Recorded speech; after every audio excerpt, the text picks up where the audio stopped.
Hello everyone, कैसे हैं आप सब। आई होप अच्छे होंगे। और आप लोगों ने मेरे जनरल साइंस के वीडियो देखे होंगे। आई होप आपको अच्छा कंटेंट अच्छा लगा होगा। वो आपको हेल्प करेगा कि आप कोई भी कॉम्पिटिटिव एग्जाम की तैयारी कर रहे हैं। जो बेसिक जनरल साइंस पूछा जाता है, क्योंकि डीप कहीं नहीं पूछा जाता। जो भी कॉम्पिटिटिव एग्जाम होता है उसमें डीप नहीं पूछा जाता। उनमें एक लेवल होता है, वो उतना ही पूछा जाएगा, वहीं से क्वेश्चन को मॉडिफाई करके पूछा जाता है। तो आपको सिर्फ उतना ही पढ़ना है, और उतना ही आप पढ़ लेंगे तो आप क्वेश्चन आराम से बन जाएंगे। तो मैंने बहुत टॉपिक पढ़ा दिए हैं। ये आज 6 वीडियो है जिसमें हम रेस्पिरेशन पढ़ेंगे। डाइजेशन मैंने पढ़ा दिया है। आज हम रेस्पिरेशन पढ़ेंगे। जो कुछ मेन मेन टर्मिनोलॉजी जो आपको जानना है वही उतना ही बताऊंगा मैं आपको, जो आपको हेल्प करेगा। कैसा भी एग्जाम हो वो सब में आपको हेल्प करेगा। ठीक, लैंग्वेज का कोई इशू नहीं है, मैं आपको हिंदी में ही समझाता हूँ। बस कहीं कहीं मैंने हिंदी में लिखा है, कहीं इंग्लिश में लिखा है, मिक्स करके लिखा हुआ है। तो आपको हेल्प करेगा और चीज़ें समझना, आपको देखो समझ जाएंगे तो दिक्कत नहीं होगा। तो देखिए, सबसे पहले क्या हमको जानना है, रेस्पिरेटरी सिस्टम। रेस्पिरेशन जब हमको पढ़ना, श्वसन के बारे में पढ़ना है, तो श्वसन में हमको सबसे पहले जानना है कि जो श्वसन तंत्र होता है उसके बारे में। तो ये कुछ ऐसा हमारा एक श्वसन तंत्र होता है, वो रेस्पिरेटरी सिस्टम होता है। इसके अपर पार्ट में 3 चीज़ें होती हैं: नेसल कैविटी, फ्रेंक्स और लैरिंक्स। नेसल कैविटी को नासिका कहते हैं, फ्रेंक्स को ग्रसनी कहते हैं, और लैरिंक्स को कंठ कहते हैं। कंठ जो हमारा गला होता है, ये वाला पोर्शन। और उसके बाद फिर जो नीचे वाले पोर्शन में 3 चीज़ें आती हैं: ट्रैकिया, श्वास नली, जो हम जो एक जो नली नीचे आती है जिससे हम लोग सांस लेते हैं, वो चीज़। और फिर इसका आता है ब्रोंकी।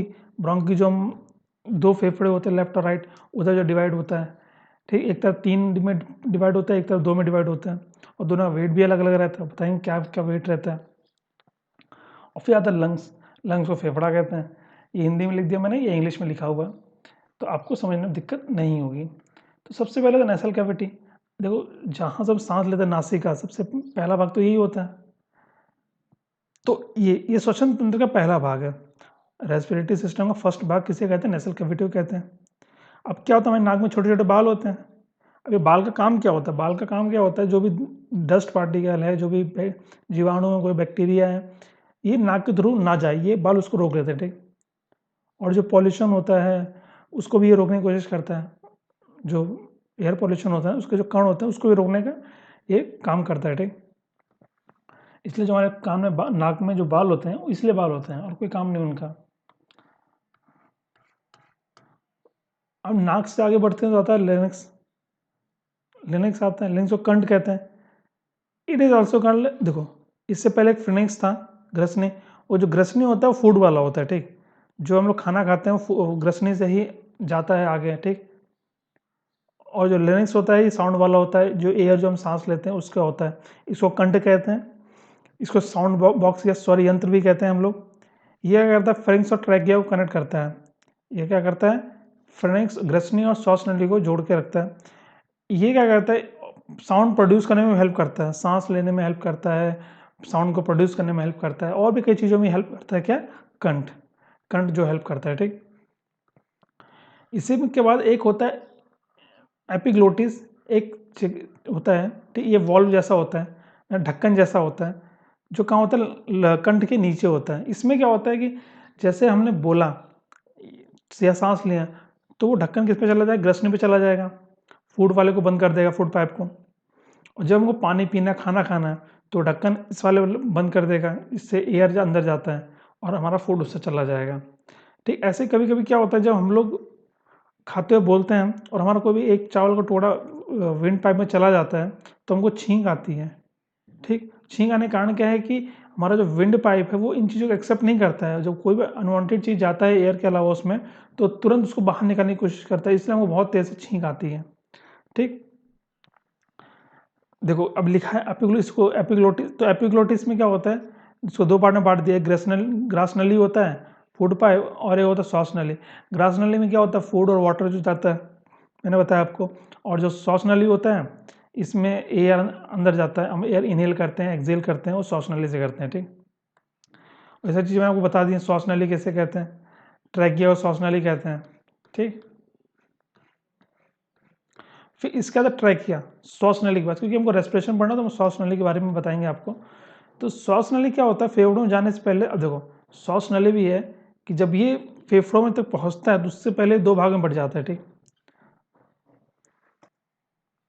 जब ये फेफड़ों में जाता है तो 2 भाग में बँट जाते हैं। जब 2 भाग में बँट जाता है उसको हम क्या कहते हैं? ब्रोंकी कहते हैं। क्या कहते हैं? ब्रोंकी। श्वसनिका कहते हैं उसको। ये आपको पता होना चाहिए कि श्वास नली फेफड़ों में जाने से पहले 2 भाग में बँट जाता है। उसको क्या नाम किस नाम से जानते हैं? उसको ब्रोंकी कहते हैं या श्वसनिका कहते हैं। ठीक? श्वास नली से नीचे आ गए हम लोग। तो जब श्वास नली नीचे आके फेफड़े में बँट गया उसके बाद कहाँ आता है? लंग्स। हमारा क्या आता है? फेफड़ा आता है। फेफड़ा उसका टोटल वेट कितना? 1300 ग्राम हमारे फेफड़े का वेट होता है। उसमें से भी जो लेफ्ट वाला होता है 600 ग्राम का होता है और राइट वाला 700 ग्राम का होता है। अब उसके अंदर भी कई सारे पार्ट बढ़ जाते हैं। जब आप देखते हैं अंदर जाने के बाद वो और पार्ट में बढ़ जाता है, ऐसे ऐसे ऐसे। ठीक, बहुत सारे पार्ट में बढ़ जाता है। तो इतना डिटेल आपको नहीं जानना है, बट इतना बस पता होना चाहिए कि ये लंग्स हो गया। लंग्स के नीचे डायफ्राम होता है। डायफ्राम का काम क्या होता है? देखो, डायफ्राम के जब हम सांस लेते हैं, आपने बहुत तेज सांस लिया तो आपका जो डायफ्राम है वो नीचे जाता है। ठीक, कैसे जाता है? रुक जाओ, ऐसे जाता है। ठीक, जैसे ये सांस एयर पूरा भर गया यहाँ पे, और जैसे ही आपने सांस छोड़ा तो ये क्या होता है? ये ऐसे हो जाता है, खाली हो जाए। बैलून, बैलून को आप फुलाओ तो बैलून पूरा फूल गया, और जैसे ही आपने हवा निकाली वो पिचक जाता है, बिल्कुल पिचक जाता है ना। तो ऐसे ही हमारा डायफ्राम भी काम करता है। ये था रेस्पिरेटरी सिस्टम के बारे में। अब हमको पढ़ना है श्वसन के बारे में, जो चीज़ें ज़रूरी हैं वो देखो। श्वसन क्या होता है? जो श्वसन, एक बाह्य श्वसन होता है, एक गैसीय परिवहन वाला होता है, एक आंतरिक श्वसन होता है। तो बाह्य श्वसन में ब्रीदिंग आता है, इंस्पिरेशन आता है और एक्सपिरेशन आता है। ब्रीदिंग जो श्वास बताएंगे आगे। गैसीय परिवहन में क्या होता है? जो ऑक्सीजन हम लेते हैं और CO2 जो हम रिलीज करते हैं, ये गैसीय परिवहन में आ जाता है। और जो आंतरिक श्वसन होता है, इंटरनल रेस्पिरेशन में एक एनॉक्सी होता है, एक ऑक्सी होता है। मतलब एरोबिक रेस्पिरेशन और anaerobic respiration. Aerobic respiration oxygen के प्रेजेंस में होता है और एनारोबिक रेस्पिरेशन ऑक्सीजन की एब्सेंस में होता है। बताएंगे आगे वो सब चीज़ें बारे में। तो सबसे पहले श्वसन देखो, श्वसन की क्रिया कुछ ऐसी होती है। O2 फेफड़े में जाता है, फिर वायु कोश एल्वेओलस जो होते हैं वो रक्त नलिकाओं में प्रवेश करते हैं वहाँ से, फिर O2 कोशिकाओं में पहुंचकर भोज्य पदार्थ तोड़ता है। यहाँ से क्या होते हुए जो ऑक्सीजन होता है कोशिकाओं में पहुँचता है, वहाँ फूड को छोटे छोटे पार्ट में तोड़ता है। ठीक, उसको डाइजेस्ट करता है, तो इससे एनर्जी बनती है। एनर्जी बनती है तो उसी को हम लोग ATP नाम देते हैं। ATP के रूप में ऊर्जा उत्पन्न होती है उसमें, जो हमारी बॉडी को एनर्जी मिलती है। तो ऐसे ही चलता है, और जब यहाँ एनर्जी बन जाती है तो यहाँ से CO2 वापस निकल जाता है, CO2 और वाटर। ठीक, श्वसन एक ऑक्सीकरण क्रिया है जिसमें पौधे में पाए जाने वाले विभिन्न प्रकार के जटिल कार्बनिक पदार्थों का विघटन होता है, जिसके फलस्वरूप CO2 और जल मुक्त होता है। अब कहने मतलब क्या है कि श्वसन एक ऑक्सीकरण प्रक्रिया का मतलब क्या है कि ऑक्सीजन के संदर्भ में ये क्रिया होती है, ऑक्सीजन के रिस्पेक्ट में ये क्रिया होती है। ठीक, जिसके बाद जो कार्बनिक पदार्थ होते हैं उनको क्या होता है? ब्रेक किया जाता है। ठीक, छोटे छोटे पार्ट में ब्रेक किया जाता है उनको, ताकि वो अच्छे से डाइजेस्ट हो जाए। जब वो अच्छे से डाइजेस्ट होंगे, देखो ये आपका ग्लूकोज है, ऑक्सीजन रिएक्शन किया इसने, रिएक्शन करने में जब अच्छे से डाइजेस्ट होगा तो CO2 निकलेगा, इससे वाटर निकलेगा और एनर्जी निकलेगी। तो वो एनर्जी हम लोग ले लेते हैं, वाटर को बाहर निकाल देते हैं, CO2 को भी हम बॉडी से बाहर निकाल देते हैं। ठीक, ये श्वसन के बारे। अब कुछ देखो, ये भी इंपॉर्टेंट है। क्या इंपॉर्टेंट? कुछ जो और ऑर्गेनिजम्स हैं वो कैसे सांस लेते हैं, कौन किससे सांस लेता है? तो ऑक्टोपस और मछली, ये इनमें गिल्स होता है तो गिल से सांस लेते हैं। स्नेक, क्रोकोडाइल, मैमल्स, जितने भी मैमल्स होते हैं स्तनधारी, सब लोग लंग से सांस लेते हैं। किससे सांस लेते हैं? फेफड़े से। ठीक, अब मैमल्स क्या होता है? जिनके शरीर में बैकबोन पाई जाती है उनको मैमल्स कहते हैं, स्तनधारी कहते हैं। ठीक, जो जन्म दे सकते हैं उनको क्या कहते हैं? मैमल्स कहते हैं। उनके शरीर में बैकबोन पाया जाता है। इसके बाद तिलचट्टा, सभी जो कीड़े मकोड़े होते हैं, ठीक, कॉकरोच वॉकरोच जो हो गया ये सब। ठीक, ये इनमें ट्रैकिया होता है, ये ट्रैकिया सांस लेता है। ट्रैकिया मैं आपको पढ़ा चुका हूँ स्टार्टिंग में। क्या होता है? ट्रैकिया श्वास नली होती है, इससे लोग सांस लेते हैं।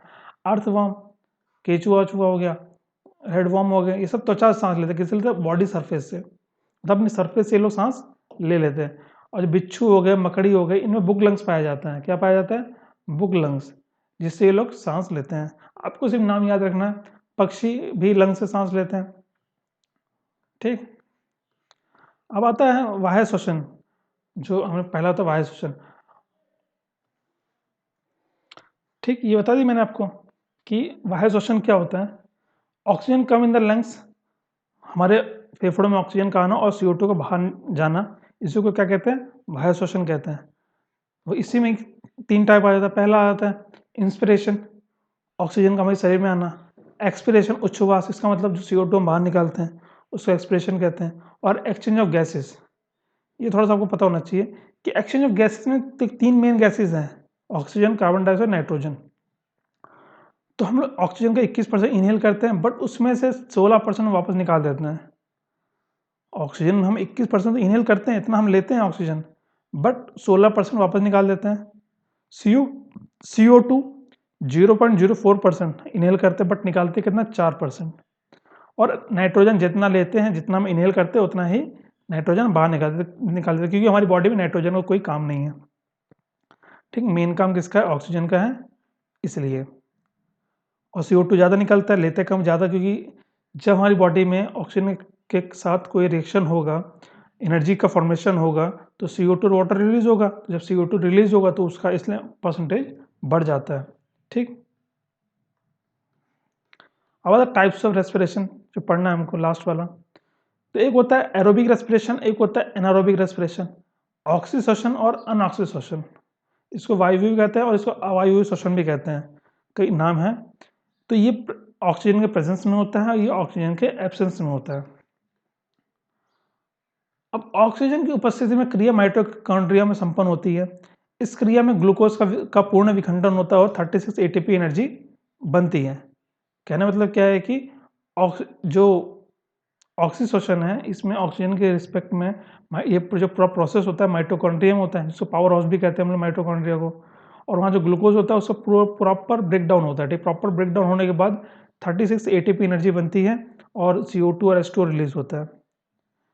अनऑक्सी में क्या होता है कि ऑक्सीजन की अनुपस्थिति में ये ग्लूकोज के आंशिक विखंडन होता है। ठीक, क्या होता है कि ऑक्सीजन तो होता नहीं है, तो जो ग्लूकोज होता है उसका आंशिक विखंडन होता है। ठीक, प्रॉपर तरीके से वो ब्रेक डाउन नहीं हो पाता है। ठीक, तो और इसे प्रोसेस कहाँ होता है, साइटोप्लाज्म में होता है। ये अब ये पता होना चाहिए कि अनऑक्सीजन का जो पूरा कंप्लीट प्रोसेस होता है साइटोप्लाज्म में होता है और ऑक्सीजन का माइटोकॉन्ड्रिया में होता है। ठीक, इसमें का फाइनल प्रोडक्ट अल्कोहल बनता है, लैक्टिक एसिड बनता है और सिर्फ 2 ATP एनर्जी फॉर्म होती है इसमें। ठीक, 2 ATP एनर्जी फॉर्म होती है, एनर्जी इसमें बनती है बट बहुत कम एनर्जी बनती है, और साथ में अल्कोहल और लैक्टिक एसिड बनता है। अब जैसे एक सेल में जो टोटल 38 ATP एनर्जी बनती है, ठीक, इसमें हमारी बॉडी में एक सेल के ब्रेकडाउन में, उसमें से भी क्या है 36 तो माइटोकॉन्ड्रिया बन रहा है और जो 2 ATP एनर्जी बन रही है उसको ग्लाइकोलाइसिस से बन रही है, ये जो साइटोप्लाज्म में प्रोसेस होता है बिना ऑक्सीजन के। और जो फर्मेंटेशन हो गया, अल्कोहल जिससे दारू बनाई जाती है, ये सब बिना ऑक्सीजन के होता है। ठीक, लैक्टिक एसिड जिससे हमारी बॉडी में थकावट होता है और जो बोन्स के जॉइंट होते हैं उनमें फ्लेक्सिबिलिटी कम हो जाती है। ठीक, क्योंकि लैक्टिक एसिड बढ़ जाता है, दर्द होता है। तो ये सब क्या होता है, बिना ऑक्सीजन के प्रेजेंस में होता है। ठीक, इसलिए कभी कभी क्या कहते हैं हमारी हड्डी आवाज़ करती है, चट चट जो आवाज़ करती है, उसका कारण क्या है कि वहाँ पे लैक्टिक एसिड बढ़ गया है। आप कोई ऐसा काम कर रहे हो जिसमें आपके एनर्जी नहीं है बॉडी में, तो आपकी बॉडी एनर्जी बनाती है। ठीक, ये नहीं बनाएगी जरूर, बट जब बनाएगी तो क्या होगा, वो लैक्टिक एसिड को रिलीज करेगी। क्या, कौन सा एसिड रिलीज करेगी, लैक्टिक एसिड को वो रिलीज करती है, जिससे इसकी मात्रा हमारी बॉडी में बढ़ने लगती है। जिसकी मात्रा बढ़ने लगती है तो आलस और बोन्स संबंधित प्रॉब्लम्स होने लगती हैं। इतना जानना है। और जो अल्कोहल बनता है ये भी फर्मेंटेशन से बनता है, फर्मेंटेशन में ही इसका एक सबसे अच्छा एग्जांपल है अनऑक्सीकरण का, मतलब कि अनऑक्सीडेशन का। फर्मेंटेशन में क्या होता है, चीज़ों को जैसे चावल का हो गया, चावल को सड़ाते हैं, सड़ाने के लिए क्या उसको पैक कर देंगे, उसमें ऑक्सीजन कहीं से नहीं आएगी, जब सड़ने लगे तो उससे अल्कोहल बनता है। और भी कई चीज़ से अल्कोहल बनता है, सबको बनाने का तरीका यही है। ठीक, उनको ऑक्सीजन के एब्सेंस में फर्मेंट किया जाता है। ठीक, फर्मेंट करने के बाद ही अल्कोहल वो बनता है। सिरका इसका एग्जांपल है। ठीक, तो ये मैंने आपको बेसिक चीज़ बता दी रेस्पिरेशन के बारे में, इतना ही आपको जानना है, इससे क्वेश्चन आपको बन जाएगा। ठीक, आप क्वेश्चन लगा के देख लीजिएगा, आपको आइडिया हो जाएगी, इससे बाहर नहीं आएगा। ये मेन मेन जो चीज़ें मैंने आपको पढ़ा दी, इतना ही आपको जानना है। ठीक, तो वीडियो यहीं पे एंड करता हूँ। आई होप वीडियो आपको अच्छा लगा होगा। और चीज़ आपको जाननी है तो आप देख सकते हो, कोई दिक्कत नहीं है, क्योंकि टॉपिक बहुत बड़े-बड़े टॉपिक होते हैं। बट आपको उतना ही जानना जितना आपके एग्ज़ाम के लिए ज़रूरी है। तो इन चीज़ों के हिसाब से पढ़िए, क्योंकि इतना पढ़ के आप क्वेश्चन लगाइए, आपको ऑटोमेटिक क्वेश्चन मिल जाएँगे वहाँ से और आपका हो जाएगा। फिर भी आपको अगर लगता है कि आपको ज़्यादा पढ़ना है तो आप पढ़ सकते हैं, कोई दिक्कत नहीं है। तो चलिए वीडियो यहीं पे एंड करता हूँ। आप सबका दिन शुभ हो। आशा करता हूँ वीडियो आपको अच्छा लगा होगा। अगर अच्छा लगा तो लाइक करिएगा और अपने फ्रेंड को भी शेयर करिए। Thank you.